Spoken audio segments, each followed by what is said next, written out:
Hi అండి, welcome back to spicy ఎమిలా channel. మరొకసారి జోష్న చెంప చల్లుమనింది.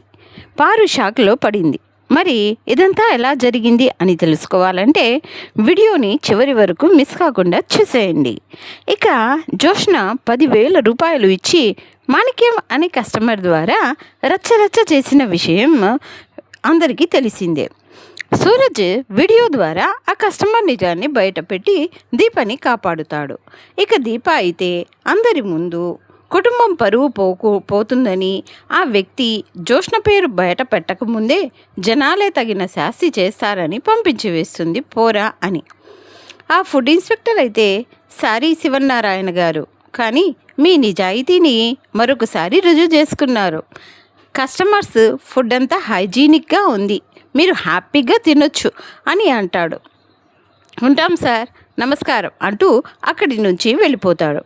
పెద్దయ్య గారు మీరు కూడా వెళ్ళండి అని దీప అనగా, జోష్న తాత పదం పద, ఎందుకు ఇక్కడ అంటూ అంతా బయలుదేరి వెళ్ళిపోతారు. ఇక ఇంటికి వచ్చాక అందరూ, ఇక జోష్న అయితే దీప ఎందుకు కావాలని ఆపింది, నిజం తెలిస్తే ఆపదు కదా అని మనసులో అనుకుంటూ ఉంటుంది.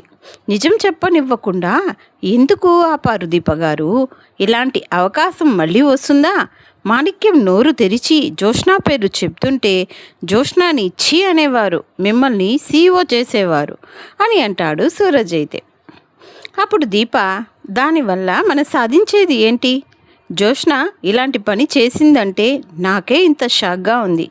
ఇంకా శివనారాయణ గారికి చెప్తే ఏమవుతుందో తెలుసా అని అడిగితే సూరజ్ ఏమవుతుంది అని అడుగుతాడు.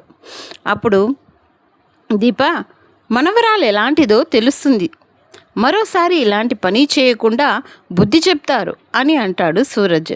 దాంతోపాటు జరిగే మరొక నష్టాన్ని కూడా నువ్వు అర్థం చేసుకోవాలి సూరజ్ అంటూ అని అనగా, దీప అనగా ఏంటండి అని అడుగుతాడు సూరజ్. రెస్టారెంట్కి పెద్ద ఆయన భార్య పేరు పెట్టారు, మనవరాలికి అదే పేరు పెట్టారు. జోష్న రెస్టారెంట్ అంటే మార్కెట్లో ఒక నమ్మకం ఉంది. తప్పు చేసింది జోష్న అని ఎవరికీ తెలియదు కాబట్టి అందరూ మాణిక్యం గురించి ఆలోచిస్తున్నారు. నిజం తెలియగానే మనమే తప్పుగా అర్థం చేసుకున్నామే, పాపం జోష్న రెస్టారెంట్ వాళ్ళకి ఏ సంబంధం లేదు అని జనాలు అనుకుంటారు. కానీ ఇదే తప్పు పెద్ద ఆయన మనవరాలు చేసిందని తెలిస్తే జనానికి అందరూ మాణిక్యాన్ని మర్చిపోయి జోష్నాని గుర్తుపెట్టుకుంటారు. ఫుడ్ కల్తీ జరిగింది అనేది అబద్ధమైనా సరే దాని గురించి ఆలోచించరు. జోష్న చేసింది సొంత మనవరాలే చేసింది అంటే ఏవో ఫ్యామిలీ గొడవలు ఉన్నాయని చెప్పుకోవడమే కాదు, మరో 4 కల్పించి మనం చెవులతో కూడా వినలేని పుకార్లు పుట్టిస్తారు. ఒక్కసారి ఇంట్లో వాళ్ళ గురించి కూడా ఆలోచించండి. తప్పు చేసిన జోష్న కోసం ఏ తప్పు చేయని వాళ్ళు తలదించుకోవాలా అని అంటుంది దీప. మీరు చెప్పిన అన్నిటికీ నేను తలుపుతాను దీప గారు, ఎందుకంటే మీరు చాలా గొప్పగా ఆలోచించారు. అందరిలో సంస్థ పరువు పోకూడదు అనుకున్నారు, కానీ జోష్నాన్ని ఇలా వదిలేస్తామా? తప్పు చేసిన వాళ్ళకి శిక్ష పడదా, ఉండకూడదా అని సూరజ్ అడుగుతూ ఉంటాడు. అప్పుడు కార్తిక్, ఉంటుంది బ్రదర్, మనం మరి ఒక చెంప మీద కొడితే మరో చెంప మీద కూడా కొట్టమని చూపించాల్సిన అవసరం లేదు. మనం ఒక చెంప మీద దెబ్బ పడేలోపు కొట్టే వాళ్ళకి బుద్ధి చెప్పాలి. మనం ధర్మాన్ని తప్పాల్సిన అవసరం లేదు. ధర్మాన్ని తప్పి నడిచే వాళ్ళని దారిలో పెట్టాలి, లేదంటే చేతకాని వాళ్ళమైపోతాం. తప్పులు చేసే వాళ్ళకి అంత ధైర్యం ఉంటే నిజాయితీ నమ్ముకున్న వాళ్ళం, సంస్థ యోగక్షేమాలే మన కర్తవ్యం అనేవాళ్ళం, మరి మనకెంత ధైర్యం ఉండాలి అని అనగా, అప్పుడు సూరజ్, ఎంత ధైర్యం ఉంటే ఏంది బ్రదర్, వదిలేశాం కదా అని అంటూ ఉంటాడు. అప్పుడు కార్తిక్, మన ఎజెండా ఏంటి? తప్పు చేసిన వాళ్ళని సరిదిద్దడం. అందరిలో జోష్న పేరు చెప్తే ఏం జరుగుతుందో దీప చెప్పింది. మనకు కావలసింది ఆ మనిషి ఎలాంటిదో పెద్ద ఆయనకి తెలియడమే కదా అంటాడు. అప్పుడు సూరజ్, అంతే బ్రదర్ అంటాడు. అప్పుడు కార్తిక్, అది జరగాలంటే మనం నోటితో చెప్తే సరిపోదు, ఏం చేద్దామంటావు ఆ సోషల్ మీడియా ఇన్ఫ్లుయర్స్ మాణిక్యం గాడు ఉన్నాడు కదా, వాడి అకౌంట్ని సబ్స్క్రైబ్ చేసుకోవాల్సిన టైం వచ్చింది అంటూ అంటాడు కార్తీక్. ఇక ఇంటికి వచ్చాక అందరూ కుటుంబ సభ్యుల ముందు దశరథ ఎవరో డబ్బు కక్కుర్తిపడి మన పరువు మర్యాద తీయాలని అనుకునే వాళ్ళని మనం క్షమించకూడదు నాన్న అని అంటూ ఉంటే పారు నెమ్మదిగా ఇది నీ పనే కదా అని అడుగుతుంది జ్యోత్స్నాని సైలెంట్గా. అప్పుడు సైలెంట్గా ఉండు అని అనగా తెలిస్తే అని పారు అడుగుతుంది. అయిపోయింది కదా అని జ్యోత్స్న చెప్పుగా తప్పు చేసావే అని పారు. తలదించుకోమంటావా అని జ్యోత్స్న. దొరికిపోయి ఉంటే అని పారు. దొరికే ఛాన్సే లేదు అని జ్యోత్స్న. ఇలా మాట్లాడుకుంటూ ఉండగా ఈయన అన్నది నిజమే మావయ్య గారు, తప్పు చేసిన వాళ్ళని క్షమించకూడదు, పోలీసులకు అప్పగించాల్సిందే అని సుమిత్ర అయితే చెప్తూ ఉంటుంది. శభాష్ చిన్న మేడం గారు, మీరెప్పుడూ న్యాయం మాట్లాడతారు, తప్పు చేసింది ఎవరైనా సరే శిక్ష పడాల్సిందే అంటాడు కార్తీక్. అప్పుడు పారు అయిపోయిన దాని గురించి మళ్ళీ ఎందుకురా గొడవ అని అంటుంది. ముగింపు అనేది ప్రతిదానికి చాలా ఇంపార్టెంట్ పారు. తప్పు చేసిన వాళ్ళని పనిష్మెంట్ చేయకుండా ప్రీ క్లైమాక్స్లోనే వదిలేస్తే క్లైమాక్స్లో హీరో ఎవరితో ఫైట్ చేయాలి అని అంటాడు కార్తీక్. బిర్యానీలో బొద్దింక వేసినోడిని 4 తిట్లు తిట్టి వదిలేశారంట కదరా, ఇంకెవరితో ఫైట్ చేస్తావు అని పారు అనగా అప్పుడు కార్తీక్, చూసావా దీపా, వాడిని వదిలేసినందుకు పారు ఎంత డిసప్పాయింట్ అయిందో. ఈ చలాకీ బాయ్ కార్తీక్ ఏం చేశాడంటే కాసేపు డిటెక్టివ్ అవతారం ఎత్తి ఈ కేసుని రీఇన్వెస్టిగేట్ చేసి అసలు నేరస్తులని పట్టుకున్నాడు అని అంటాడు. అసలు నేరస్తుడు దొరికాడా అంటూ సుమిత్ర ఆశ్చర్యంగా అడిగితే, అవును చిన్న మేడం గారు, మీరు మీరు పర్మిషన్ ఇస్తే ప్రవేశపెడతాను అంటాడు కార్తీక్. ఎక్కడున్నాడు అంటూ అందరూ ఆశ్చర్యంగా చూస్తూ ఉండగా ఇక్కడే ఉన్నాడు బ్రదర్ బ్రదర్ అని పిలవగా ఇతనెవర్రా అని అడగగా బిర్యానీలో బొద్దింకేసి సోషల్ మీడియాలో హల్చల్ చేసింది ఈ పెద్ద మనిషేనమ్మా అని కార్తీక్ అంటూ ఉంటాడు. వీడిని ఇంటికి తీసుకొచ్చాడంటే బావకి నిజం తెలిసిపోయినట్టుంది అని జ్యోత్స్న పారుతో నెమ్మదిగా చెబుతూ ఉంటుంది. ఇప్పుడు నీ పరిస్థితి ఏంటి అంటూ కంగారుగా అడుగుతుంది పారు. ముందు వాడు ఏం చెప్తాడో చూడాలి అని జ్యోత్స్న చెప్పగా నిజం చెప్పేస్తే ఎలాగే అని పారు కంగారుగా అడుగుతుంది. అదే జరిగితే బావని రివర్స్లో ఫూల్ని చేస్తానులే అని జ్యోత్స్న చెప్తూ ఉంటుంది. ఇక సుమిత్ర, ఏమయ్యా నువ్వు అసలు మనిషివేనా, ఇలాంటి పనులు చేయడానికి నీకు సిగ్గులేదు అని తిడుతుంటే, చిన్న మేడం గారు, ఇలాంటి సిగ్గులేని పనిని ఈ పెద్ద మనిషితో చేయించిన ఇంతకంటే పెద్ద మనిషి మరొకరున్నారు, ముందు మీరు ఆ మనిషి గురించి తెలుసుకోవాలి అని కార్తీక్ అంటాడు. జ్యోత్స్న రెస్టారెంట్లో దీపగారికి కేటాయించిన బ్రాంచ్లో ఫుడ్ బాగాలేదని సోషల్ మీడియాలో ప్రచారం చేయమన్నది ఎవరు అని సూరజ్ కార్తీక్లు బెదిరించి ఆ వ్యక్తిని అడుగుతూ, ఒరాయ్ ఏంటి అలా బిత్తర చూపులు చూస్తున్నావు, చెప్పడానికి భయంగా ఉందా, లేదా రాహుకాలం వర్జం లాంటి ఏవైనా అడ్డులు వస్తున్నాయా అని అడుగుతూ ఉంటారు సూరజ్ కార్తీక్. చెప్పేవాడైతే రెస్టారెంట్ దగ్గర చెప్పేవాడు కదరా, వాడిని తీసుకొచ్చి బలవంతంగా ఏదో ఒక పేరు చెప్పించడం అవసరమంటావా అని పారిజాతం అడుగుతుంది. ఏదో ఒక పేరు కాదు పారు, ఎవరైతే మన మాణిక్యంతో ఇలాంటి పని చేయించారో వాళ్ళ పేరు చెప్పరా, నీతో ఇలాంటి పని చేయించింది ఎవరు అని సూరజ్ కార్తీక్ బెదిరించి అడగగా వాడు నోరు విప్పడు. అప్పుడు సూరజ్ కార్తీక్ ఇద్దరు మాట్లాడుకుంటూ, బ్రదర్ డైరెక్ట్గా పోలీస్ స్టేషన్కి తీసుకెళ్దాం, ఈ మాణిక్యం మనసులో మాటలు బయటికి రావాలంటే 4 లాఠీ దెబ్బలు పడాల్సిందే. ఏరా మాతో చెప్పింది పెద్ద సార్ ముందు చెప్తావా లేదా, అలా వెళ్ళి ఒక రౌండ్ వేసుకుని వద్దామా మనం వెళ్తే లేట్ అవుతుందేమో బ్రదర్, పోలీసులనే రమ్మందాం. ఎరా వెళ్దామా, రమ్మందామా పోలీసులని అని బెదిరించి అడగగా సూరజ్ కార్తీక్లు, వద్దు సార్ ప్లీజ్, మీకు దండం పెడతాను, నన్ను వదిలేయండి సార్ ప్లీజ్ ప్లీజ్ అని వేడుకుంటాడు.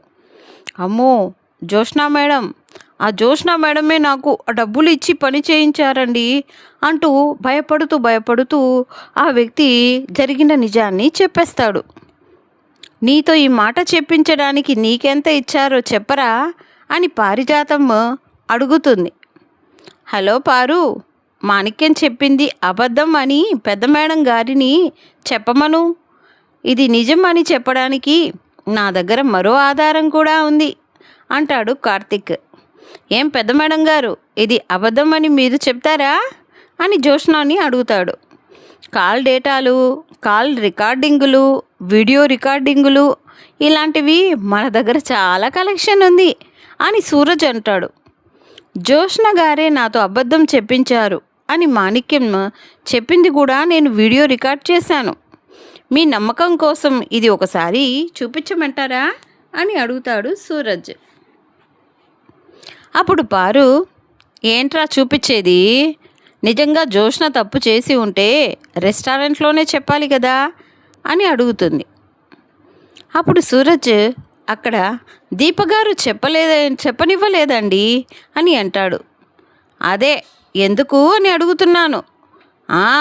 నా మనవరాలంటే మీ అందరికీ బొమ్మలాటలా ఉందిలే, రెస్టారెంట్లో చెప్పకుండా దాయవలసిన అవసరం ఏంటి, ఇంటికి వచ్చి పంచాయతీ పెట్టడం ఏమిటి అని పారిజాతం అడుగుతుంది.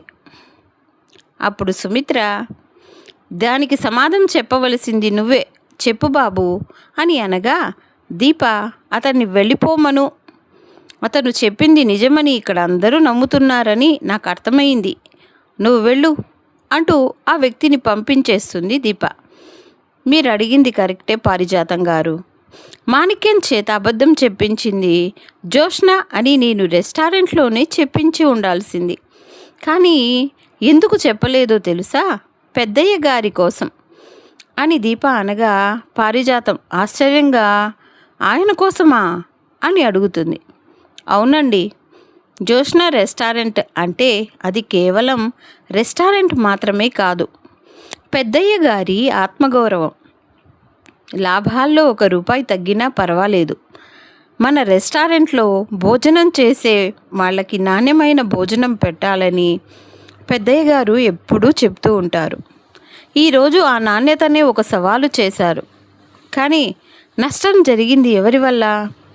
పెద్దయ్య గారి మనవరాల వల్ల. ఈ మాట బయటికి వస్తే ఏం జరుగుతుందో తెలుసా?